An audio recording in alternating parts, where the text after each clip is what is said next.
मम्मा जल्दी आना, मुझे बहुत भूख लगी हुई है। मैं थोड़ी ही देर में अपनी बेटी के लिए भोजन लेकर आ जाऊंगी। अब मैं जाऊं? ओके। फिर मम्मा चिड़िया अपने घर से निकलती है।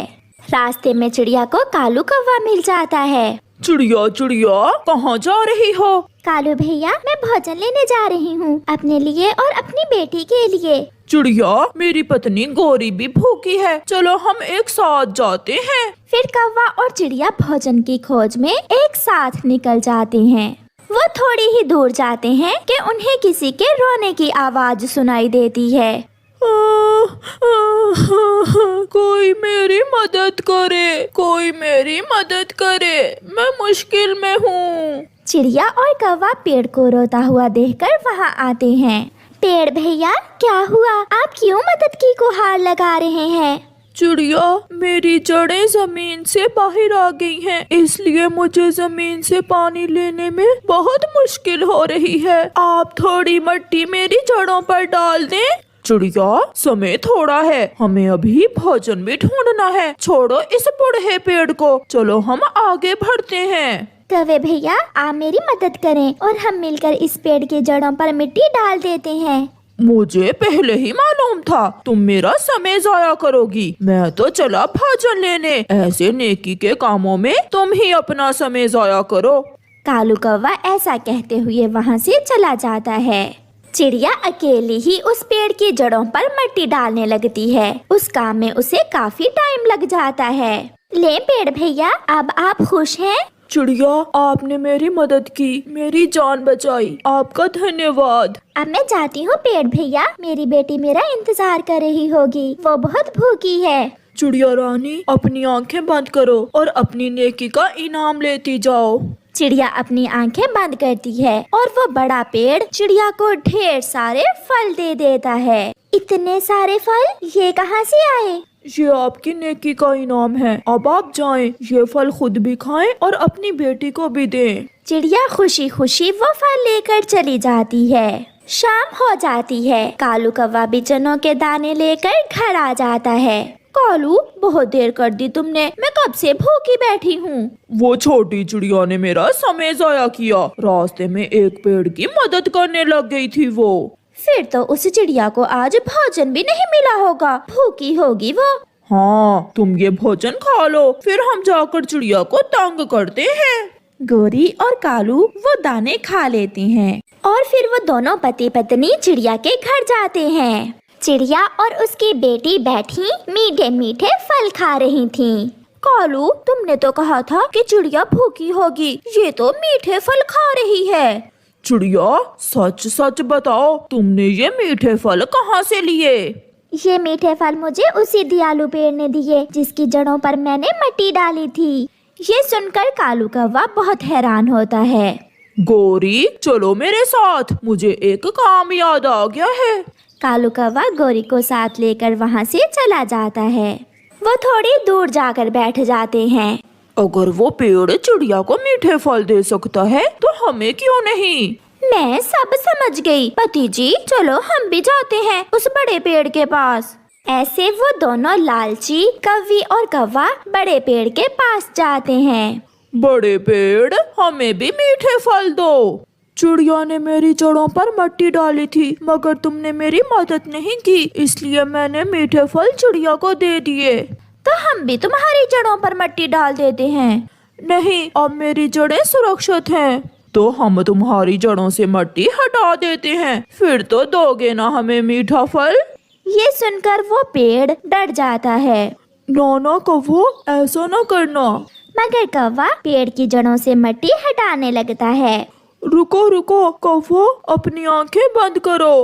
अब समझ में आई ना बात पेड़ जी। कौवे अपनी आंखें बंद करते हैं और पेड़ जी उन्हें एक कटोरी देता है जिस पर एक कपड़ा बंधा हुआ था। इस कटोरी में क्या है पेड़ जी? इसमें बहुत स्वादिष्ट फल है, मगर आप इसे घर जाकर खोलना। फिर खुशी खुशी कौवे वो कटोरी लेकर घर चले जाते हैं। रुको रुको कालू जी, पहले मैं कुंडी लगा लूं, फिर खोलना ये कटोरी। ऐसा ना हो कि कोई भिखारी ही आ जाए। गौरी दरवाजे की कुंडी लगा लेती है। अब मैं खोलता हूँ इस कटोरी को, मेरे तो मुंह में अभी से पानी आ रहा है। कालू कौवा जैसे ही कटोरी से कपड़ा उतारता है, अंदर से मधुमक्खियाँ निकलती हैं और वो गोरी और कालू को काटने लगती हैं। बचाओ बचाओ कालू, ये कैसा फल है? गोरी, ये हमें हमारे कर्मों की सजा मिली है। भागो गोरी भागो। फिर वो बहुत मुश्किल से दरवाजा खोलकर बाहर भागते हैं और उन्हें लालच की सजा मिलती है। गुड़िया और कुकू नदी पर बैठे हुए थे कि वहाँ कबूतर का बेटा किकी आ जाता है और कहता है, कुकू कुकू, आज मैंने स्वीट पोटैटो खाए, बहुत मजा आया। मुझे मेरी मम्मा ने बना कर दिए थे। Sweet potato?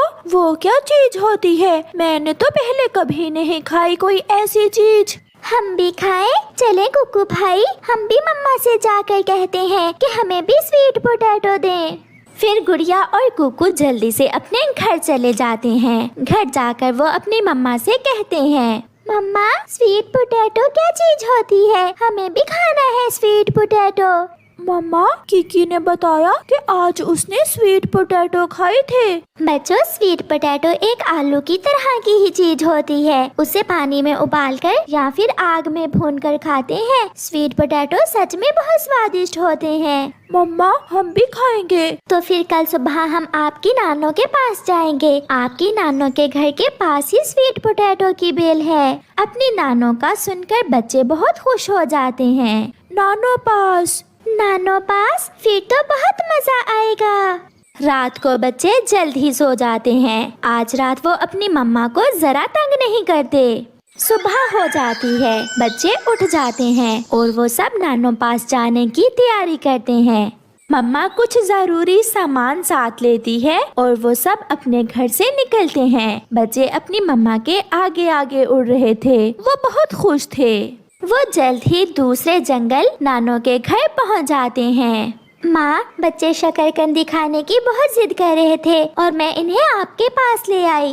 मम्मा, शकरकंदी नहीं, स्वीट पोटैटो। उनकी नानो हंसते हुए कहती है, बच्चों, शकरकंदी को ही स्वीट पोटैटो कहते हैं। हर चीज का अपनी अपनी भाषा में अलग अलग नाम होता है। मम्मा, चले स्वीट पोटैटो लेने। चलो कुकू बेटा, हम अभी स्वीट पोटैटो लेकर आते हैं। नानो, मैं भी जाऊंगी साथ। फिर नानो चिड़िया दोनों बच्चों को साथ लेकर स्वीट पोटैटो लेने चली जाती है। नानो, मगर यहाँ तो कोई पेड़ नहीं है स्वीट पोटैटो का। बेटा, स्वीट पोटैटो पेड़ पर नहीं बल्कि उस बेल के नीचे जमीन में है। ये सुनकर बच्चे बहुत हैरान होते हैं। नानो बेल को उखाड़ती है और नीचे से स्वीट पोटैटो निकालती है। नानो अब जल्दी से घर जाते हैं और इन्हें पकाकर खाते हैं। ऐसे स्वीट पोटैटो लेकर वो सब वापस घर जाते हैं। मेरी माँ स्वीट पोटैटो आग में भूनकर बनाया करती थी। ऐसे स्वीट पोटैटो बहुत स्वादिष्ट बनते हैं। माँ, मैंने इमली की खट्टी मीठी चटनी भी बना ली है। अब आप जल्दी से स्वीट पोटैटो भून ले। नानो आग जलाती है और फिर अपने बच्चों को स्वीट पोटैटो भूनकर एक प्लेट में काटकर ऊपर खट्टी मीठी इमली की चटनी डालकर देती है। बच्चे स्वीट पोटैटो पहली बार खाकर बहुत खुश थे। फिर वो रात वो सब अपनी नानो के पास गुजारते हैं और फिर दूसरे रोज मम्मा चिड़िया अपने बच्चों को साथ लेकर वापस उड़ती है। गुड़िया और कुकू बहुत उदास थे, मगर वापस घर तो जाना ही था।